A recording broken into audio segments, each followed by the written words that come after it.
today we will talk about a topic, the art of doing it all, and how Maxon has helped me throughout my life. This masterclass won't be about a specific project, it will be more about showing my workflow and showing everything I did with the Maxon tool. Okay, so to have a little bit of context, we'll go when I was a kid. Since little, or maybe not that little, I knew what I wanted to do. I was passionate about graphics. I knew what I wanted to do. I wanted to become an artistic director for a big agency to do some very cool stuff into the advertising.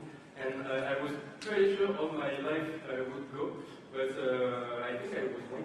So it was like, yeah, I wanted to be this. Graphic designer, I'm an artistic director. So yeah, I thought I would know what I wanted to do, but I was wrong, and I discovered this like 1 year ago, because in fact I'm still looking for who I am, and I think I will always. And I think it's a good point. Okay, so let's get back at the beginning at that real photo of me at Element. So that's when I found my passion. Just after that, okay, in 2013, I started working for my first client. So I was 30, so that wasn't like really client, but I was paid, and I was very glad to be paid, like €5 a logo, not that much, but I could buy, some candy at 30, that's what we buy.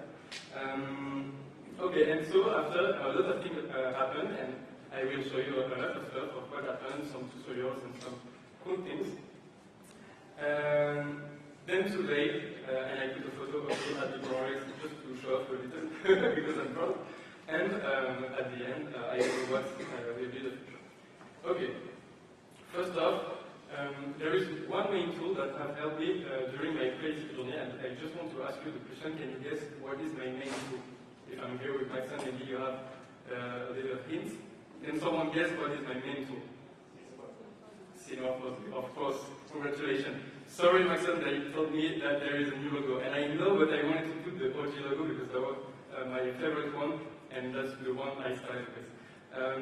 But to be honest, this wasn't the very first software I opened. It was Photoshop. I started with Photoshop, but very quickly I started to mix Photoshop with 3D, with the Maxon tool, Cinema 4D, to create a masterpiece like this. Yeah, this is pretty good. We have the day just here. I'm 30. And you know what? This is not a still frame, this is a speed art. So I will put the speed art, and you will see we hear my voice when I was little.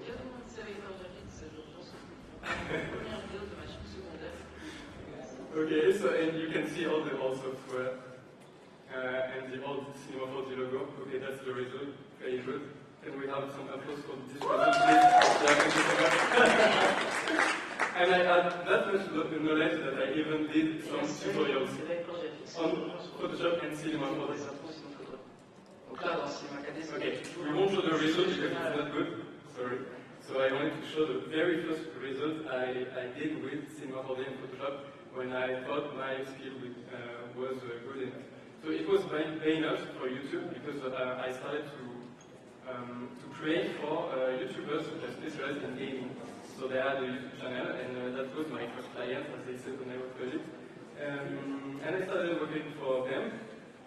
So I was already using Cinema 4D and mixing this with graphism. So as I said, the art of doing it all began with this. I was mixing Maxon tools with graphism. Okay, what's next? Okay, another showcase, the 18th century. We won't look at everything.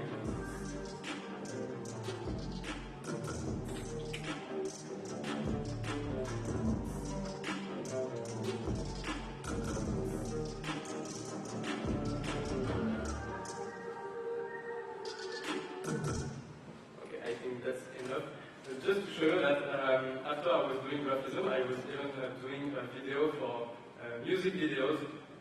I was young, you see 2020 because I put all my work I did, but in fact I was in 20, I was more younger.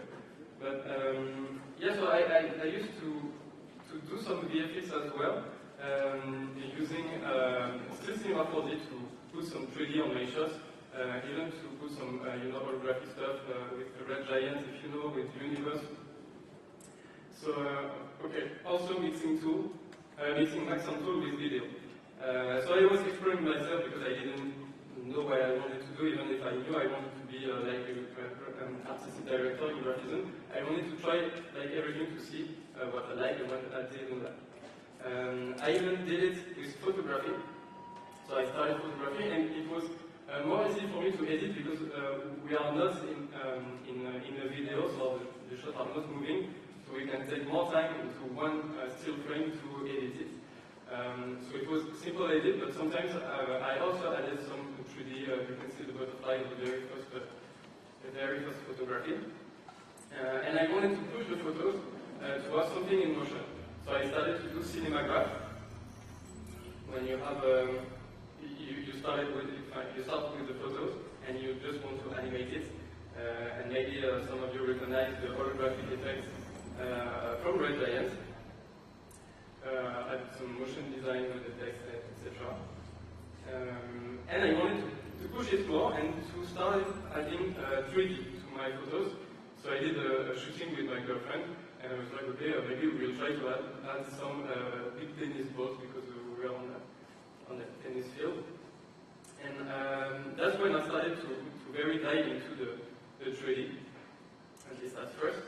And I want to show you quickly data project, if you were there just before, show it a little bit how you can match your 3D your camera in Cinema 4D to match it with your photo. So, in Cinema 4D, to make your camera match with your photo, you just have to add first your background, so it will be your photo.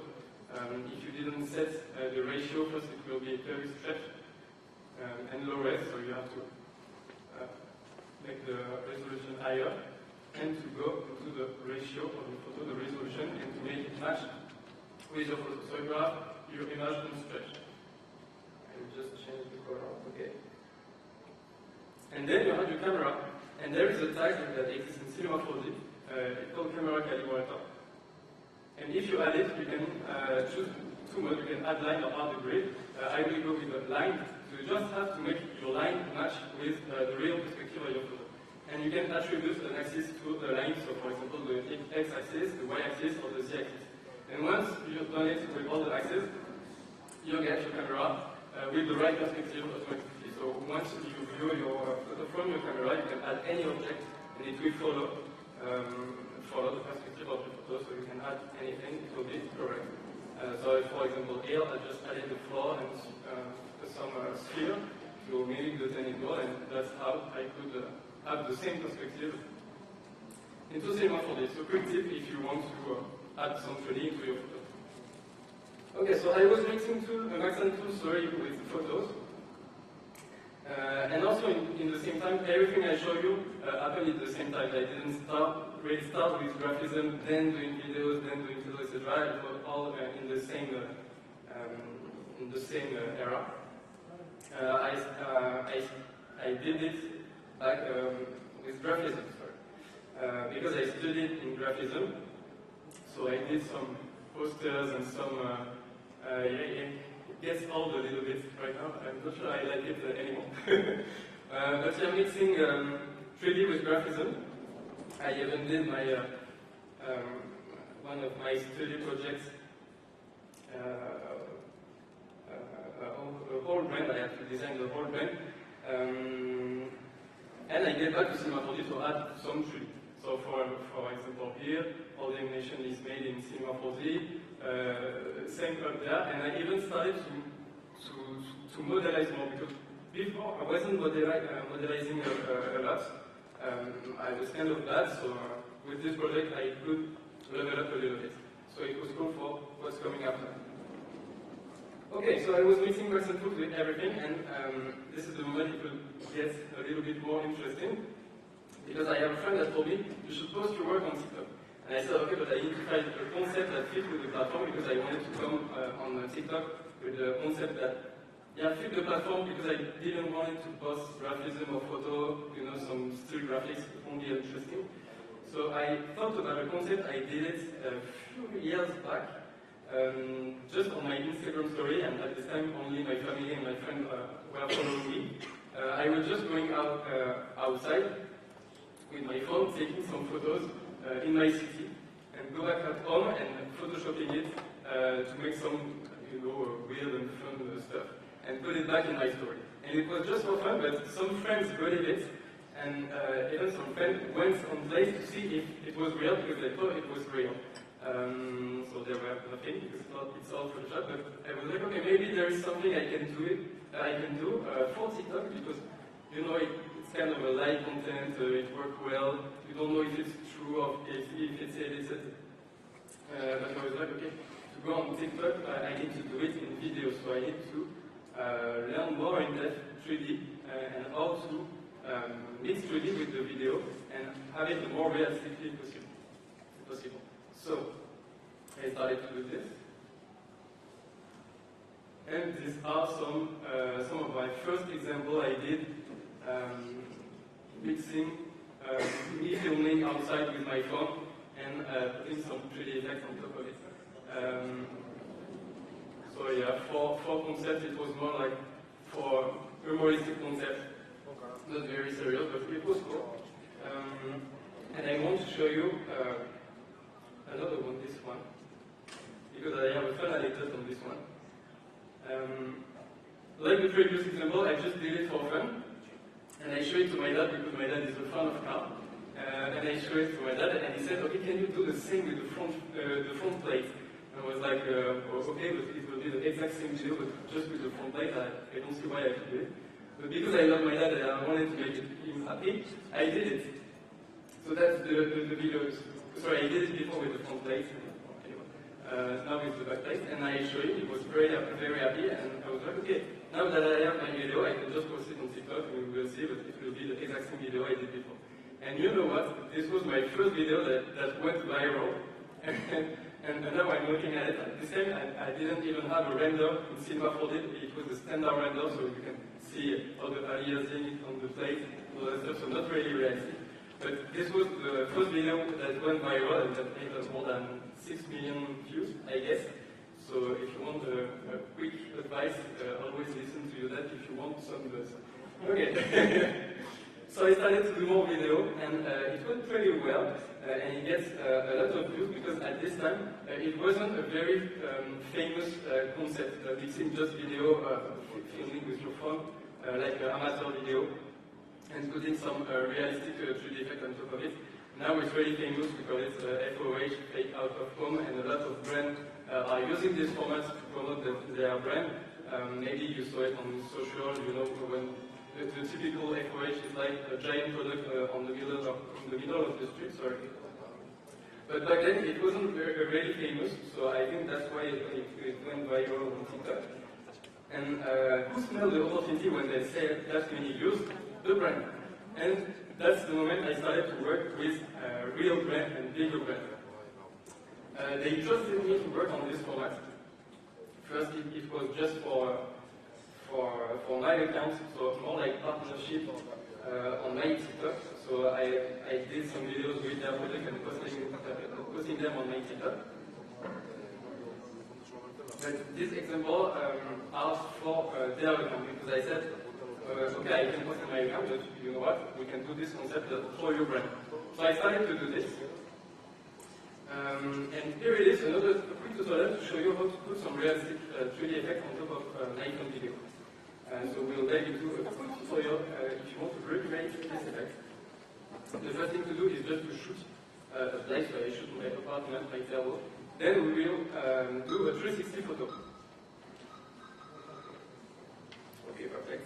So we have our 360 photo, it's called an AGI, High Dynamic Range Imagery. So you see, you can get all the detail in the high exposure and the low exposure because it's made of 3 photos.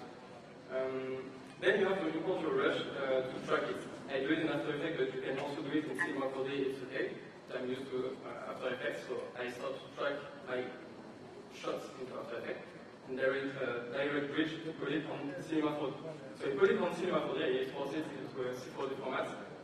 I open and my scene is already done, so I have my camera already tracked and my plane as my table. Okay, so now we will create the background, the same for the photo, but now in video, so you will import your kind of video as a background, but you have to put it into a photo sequence, but the software will read it as a video, if you tell it to do.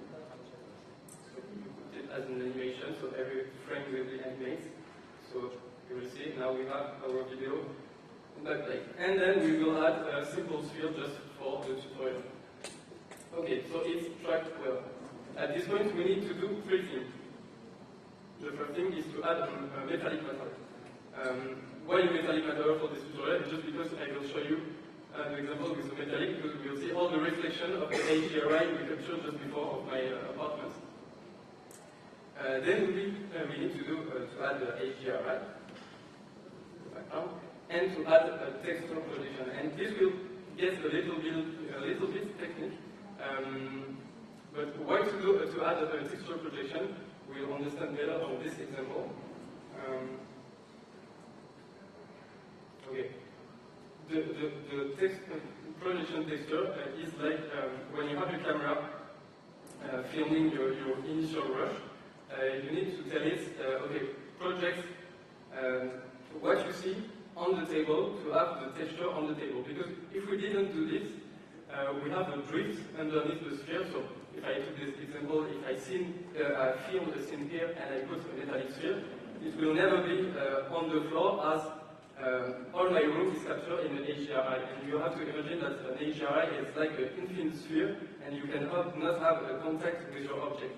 So if I don't have contact with my sphere underneath, you will not have any shadows, any reflection, and the texture will drift a little bit. So if we put a projection texture underneath, you will be sure it will get more realistic. Okay, so you can export all the video and you will do it in three main cases. So the main object, your shadows, and the reflection. And once you composite it back, you add everything, you have your FOH. So you're 3D on top of a video with a realistic. The reflection, sorry, I go back. The reflection on this one is not that important because it's a rough surface, so there is no reflection, but if we go on this example, it will get interesting because you see there is some wet places on the floor. And if I do a quick stop on the video, maybe you can see that the reflection is different depending on the surface. So for example, here this is a little bit rough, but in the wet place you can see better the reflection. So that's why it's important to have the reflection passes if you have some case like this. Okay. Now, the FOH arc was cool, but I said to my friends, now let's work together on fully 3D art because that's what I wanted to do. So I was a bit bored of FOH. I wanted to do like more cool stuff, more professional stuff. And they said, all right, let's go. So here is, for example, I did, for example, at Jean-Paul Gaultier, because I used to work a lot with them on social. So for example, I'm very proud of, I'll let you some time to watch it, and we will dive into the first one just after to show you a little hack of how I did the particle simulation. Because in fact, it's not a particle simulation. Okay, I will show you. So to add the effects of it, the effect on the first one, when you see all the fragrance tiny, moving around and forming the main fragrance. Okay. So let's see the tutorial. So you have to duplicate your fragrance and to make it very smooth. First, I put this in the cloner.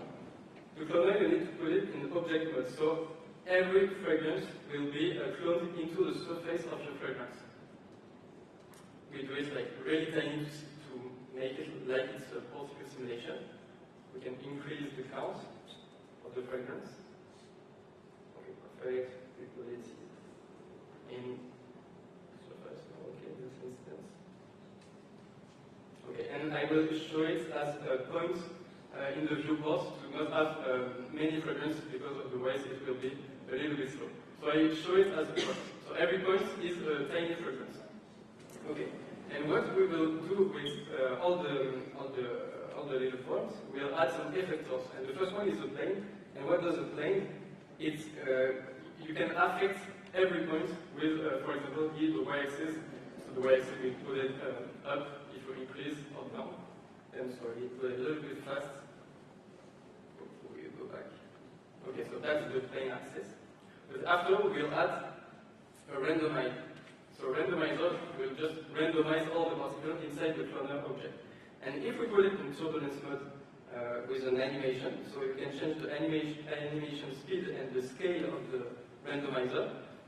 If you click on play, you will see that, okay, I'm 100% animation speed, so it will be a little bit fast, but it will, if we slow down a little bit, it will act like a particle simulation, when in fact this is not a particle simulation.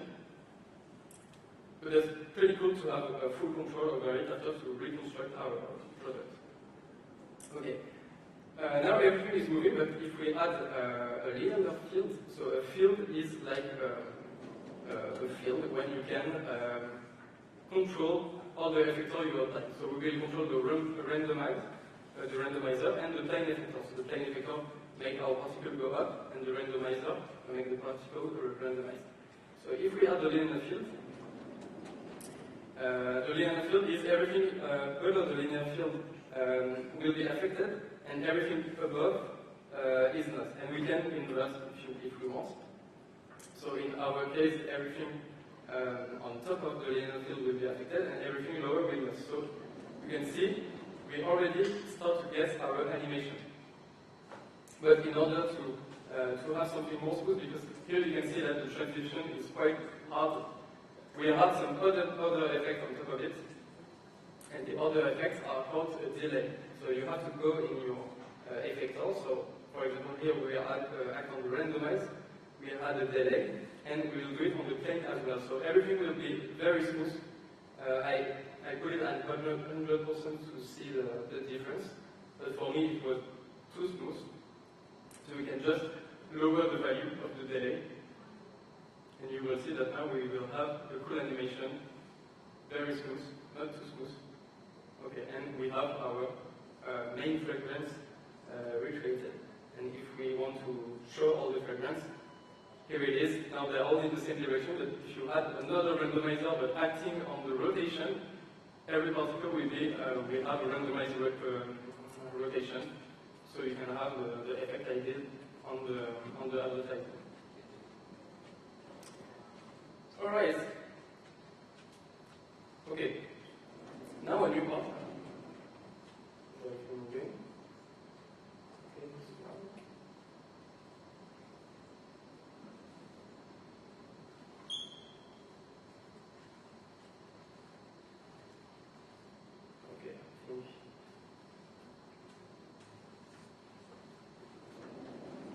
Sorry, I don't know why this one is not moving.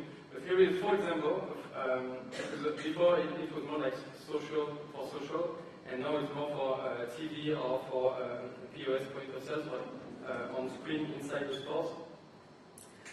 And it was quite fun because at this stage I learned to work with teams, because before everything I was doing alone.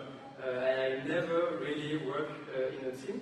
And on this project, I had to, at least on this one for Jean-Paul Gaultier and for the one up for Netflix, it was a trailer for a series. I had to learn to work in a team because I was in a project where the director let me do the 3D of some scenes, but there were also other post-production houses working on the project. So I had to learn how to make my own scene, but find a way to have a seamless transition between my scene and the scene that will go next, that the post-production house we're working on. So it was quite challenging, but very cool. And for the next one, I also wanted to show you how I did it. We will open my project, because everything you see, sorry, I think it was a video before, just to have it in full screen for you. Yeah, sorry, I don't know why it's not playing, but we can go back so we will see. Okay, not moving.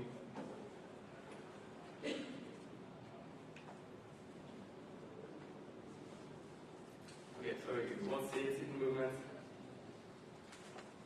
Okay, anyways, this scene, I did it with Cinema 4D and Unreal Engine to render it, but in Cinema 4D I had to work on all my assets. It's a shame I cannot show it, because it was interesting. I will play it again, sorry. Okay, something there.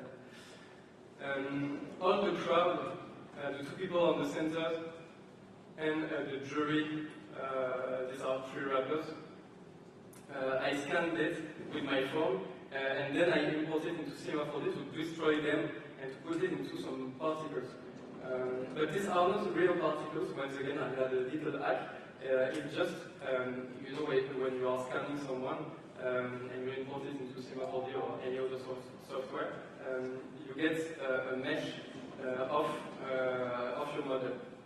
And I just exploded the mesh, and we will see how I did it. And I hope this video will get launched because this is the tutorials.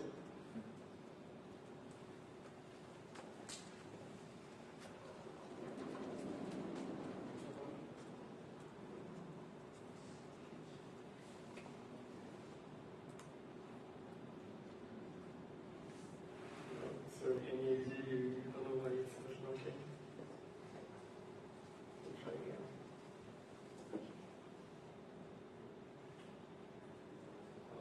Please, if I go back and try it again. Try it again.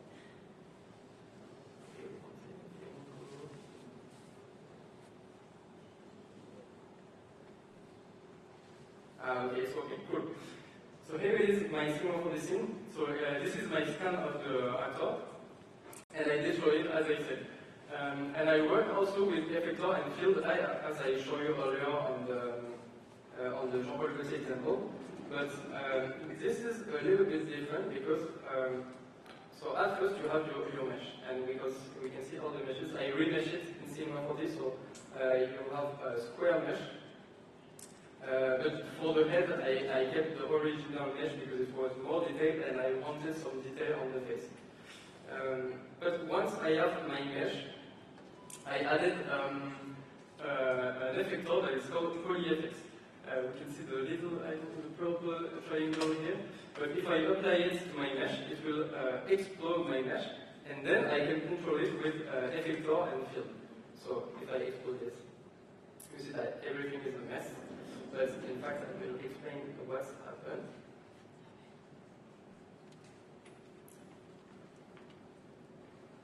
So okay, let's go there. Okay. As you see, all my mesh is exploded, so you can see the square are not touching anymore. It's just because I applied, as I showed you earlier, a plane that is controlling all the meshes. But I make it act as a scale. So everything is scaled down, every mesh is scaled down, so they are not touching anymore. But if I want to control the effect, for example, to not have their eyes exploded, I can just put a linear field, not a linear field, you can have any field you want, or a square field, or a spherical field. And I just apply a spherical field, and I said, okay, everything that is inside the spherical field isn't affected, so it will stay original. So I can have his look untouched, and so I get some detail back. Okay. And what's interesting is you can add even more effects. You will see I put a lot of effects. You can multiply the effects. Or for example, I said, okay, I scale down every meshes, sorry, but I can add a noise. So everything that is white is affected, everything that is black is not affected. So you can have some pretty cool effects. And at the end, I have my model, and it gives me something like this. So pretty cool, and I could get the results I had in mind and set for the crowd. Sorry.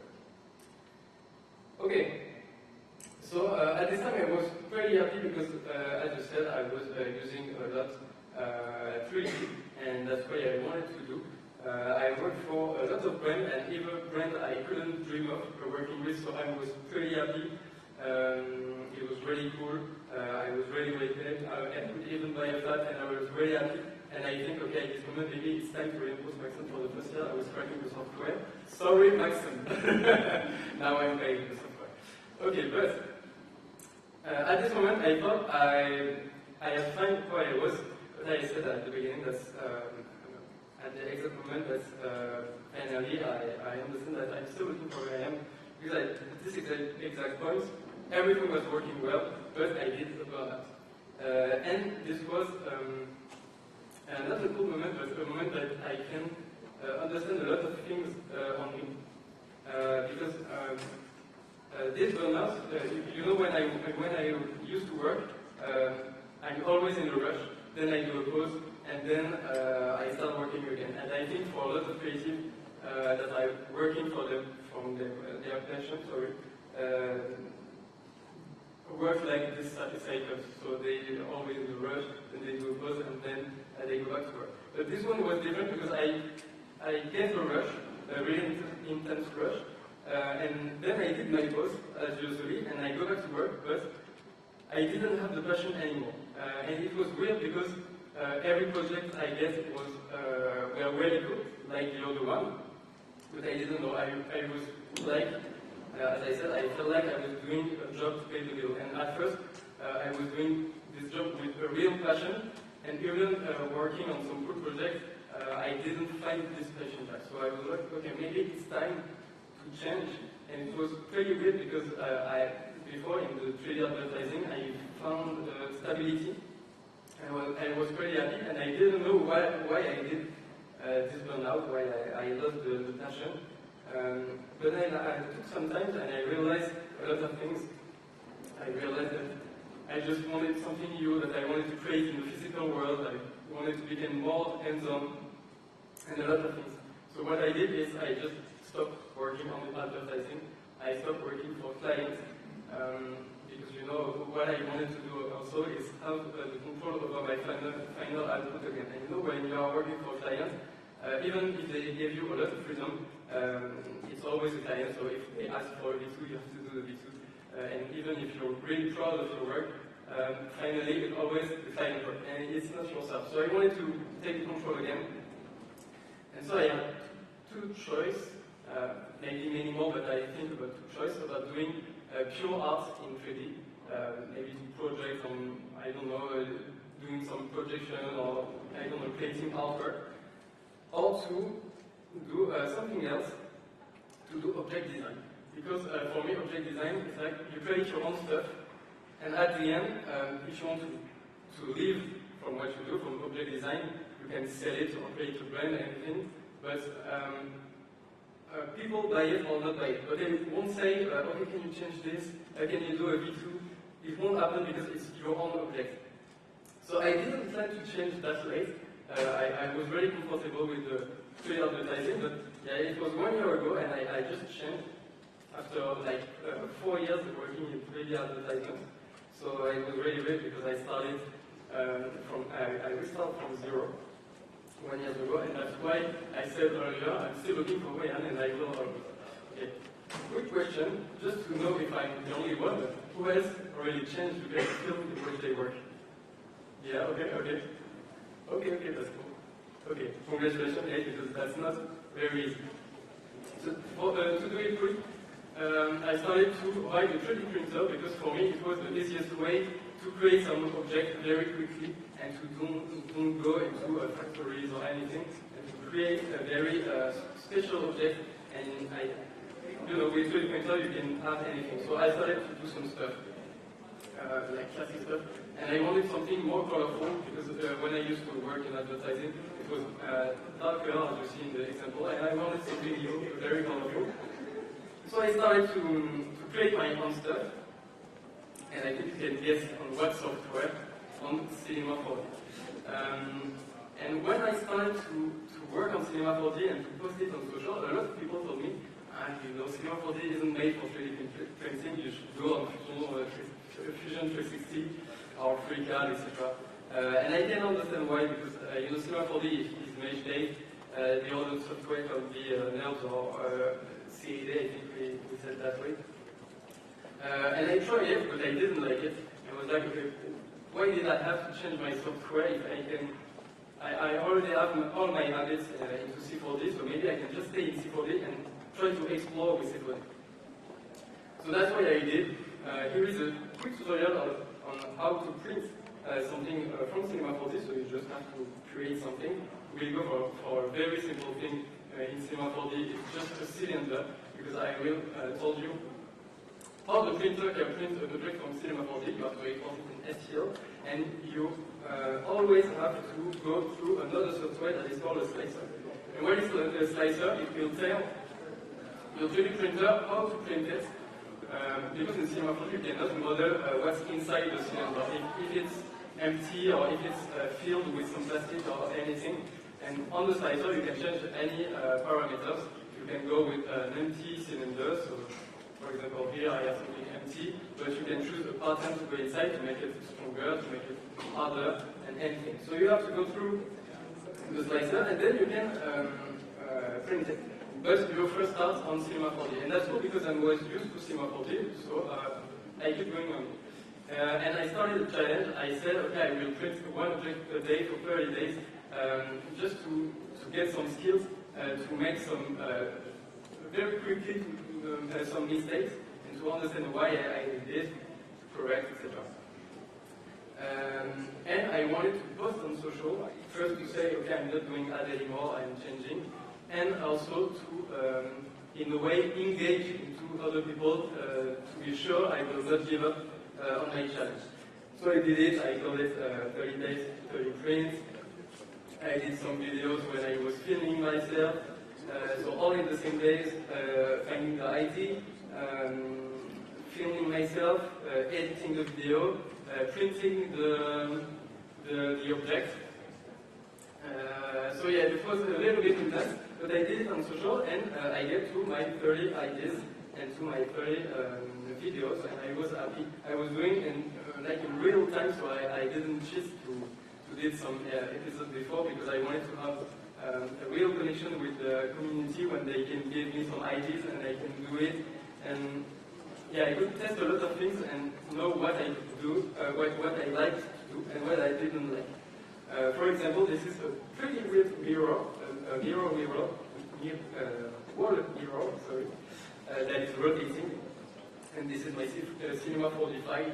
So as you can see, it's just classic modeling that you just have to think about how you can print it, the orientation and all that stuff.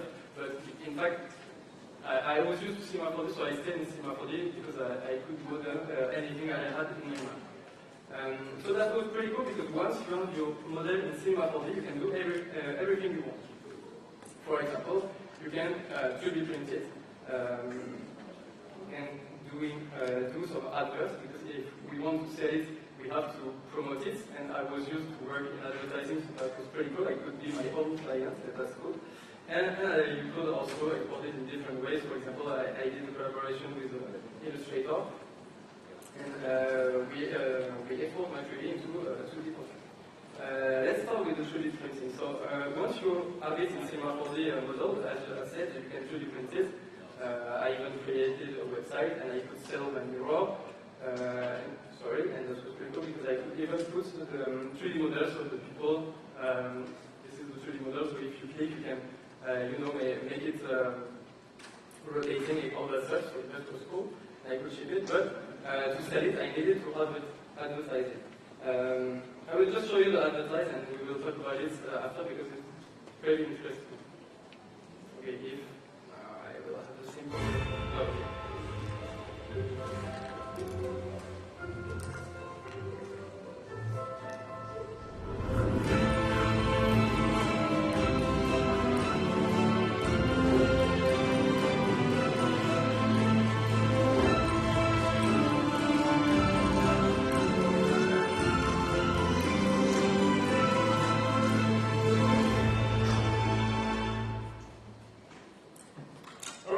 So this has a mix of a lot of different techniques I showed earlier, but I want to show them not frame by frame, but four techniques.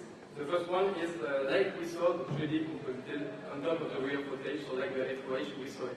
The second one is full 3D Gaussian splatting. Gaussian splatting is a technique of scanning an environment, but it's not like photogrammetry when you get a real mesh and you know, the texture into the mesh.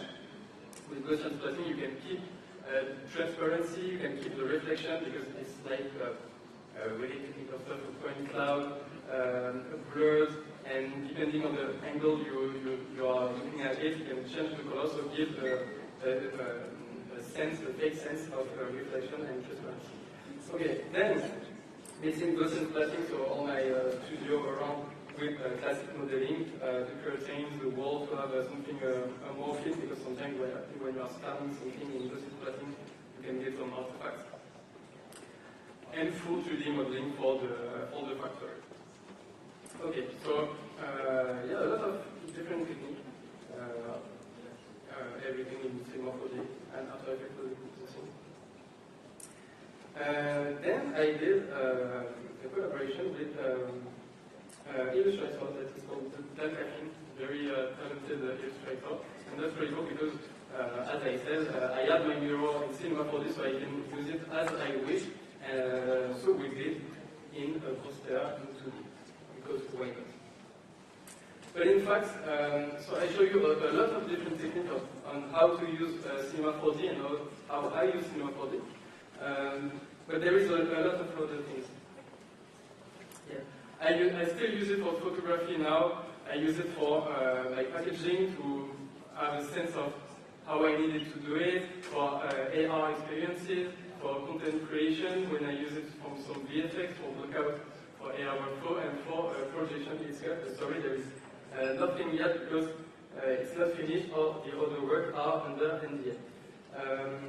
But yeah, so a lot of things, and as the main title of my conference, The Art of Doing It All, I was specializing myself into 3D advertising, but nowadays I'm more into doing everything and just doing what I like, and I like to do it all, to do everything at the same time, because I cannot choose what I want to make, and everything is beside me today, so that's cool.